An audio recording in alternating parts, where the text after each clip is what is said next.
Hi guys, it's Amy again with Saratoga Jacks. I'm here today to teach you Mexican chicken delight. I like to give credit to Leah, my sister-in-law, because she was the one that came up with this recipe. To start out with, this is my kitchen in a box.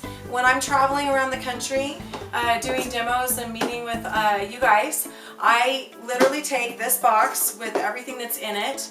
I take my butane stove, and I take my thermal cooker, and that's my kitchen on the road. I'm not going to talk about everything that's in it, but I want to refer you to a blog post, saratogajacks.com, and it's called Cooking on the Road. And I have a picture of everything that's in here and a list of all the things that I bought, and most of the things I got at the dollar store or Walmart, so it was really cheap to do. And one of the items I'm going to be using today out of it is the can opener, and I'm going to be using a spoon. And I love these little hot pads. You can see them online too. These are from IKEA. I just love them because they're flat and they're yummy, and I can use them when I'm cooking on the road. So anyway, let's get started. Alright, so we've got our butane stove here. I'm going to go ahead and lock that into place and get that started. Now we're going to be using our 7-liter thermal cooker today. We're going to take this big pot, and we're going to do our main dish in here. And you're going to love this. It's such a simple recipe. So I go ahead and put that on the burner. I've got already prepared right here just under between 2 to 3 pounds of chicken breast cut up.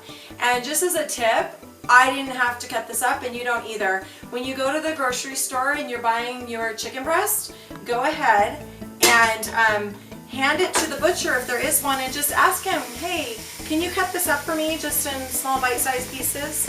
And they do that for me for free all the time at my grocery store here locally, so you might have a nice butcher too.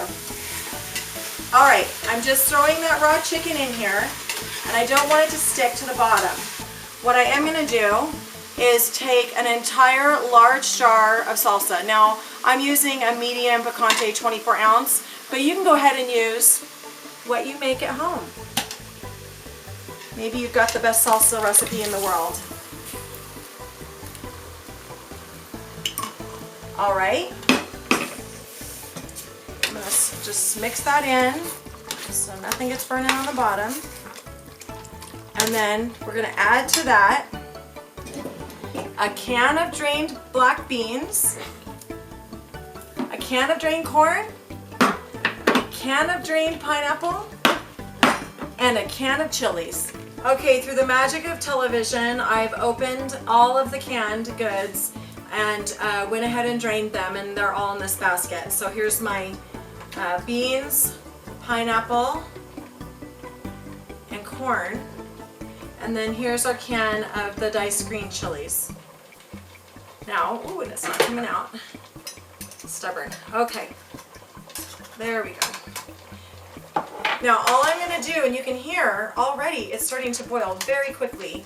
It's the sugars in the salsa. There's naturally a little bit of sugar in the tomatoes, so it doesn't take long to get this to boil, which is really good for us because that's exactly what we need, is about a 2-minute boil, and then this will be ready to transfer into our thermal cooker, and then we'll do the rice that goes on top. Okay, it's been about 2 minutes that it's been boiling, which is perfect.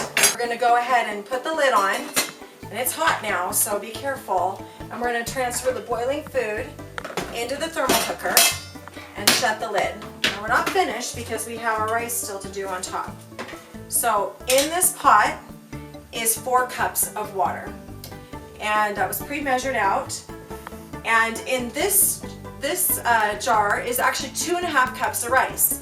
Now I'm going to wait for this to get to a boil, and you're thinking, well, wait a minute, when I normally make rice it's 2 to 1. So if I'm making 2.5 cups rice, I'm going to put it in 5 cups of water. We only need 4 here because we're only going to let it boil for a couple minutes, and then we're going to transfer it and shut it. When you make rice or any other grain on your stove or in your rice cooker, what you're doing is you're allowing it to cook and then simmer, and that whole time steam is coming off of your cooking grains. So in the thermal cooker, because we only allow a couple minutes of a boil and we transfer and then shut it, we aren't allowing that steam process, so we don't need quite as much water. So I actually have long grain rice here, and the reason I use long grain a lot in my recipes is because I know it's the most commonly stored type of rice for food storage or long-term food storage purposes. So as soon as this is to a boil, I'm going to pour our rice in, let it boil for a couple minutes, transfer it quickly on top, and then we'll let both items continue to slow cook for 2 hours, and they'll be ready to eat. So a 2-minute boil for both items, 2 hours later they're ready to eat. Now, I don't have to eat them in 2 hours. I can eat them in 2 or 3 or 4 or 5 or 6 or 7, all the way up to 8 hours. I can have it hot and ready and perfect at the perfect temperatures to serve. So I hope you love it. We're gonna get this part done and transfer it, and then we'll let you see the finished product. Thanks so much.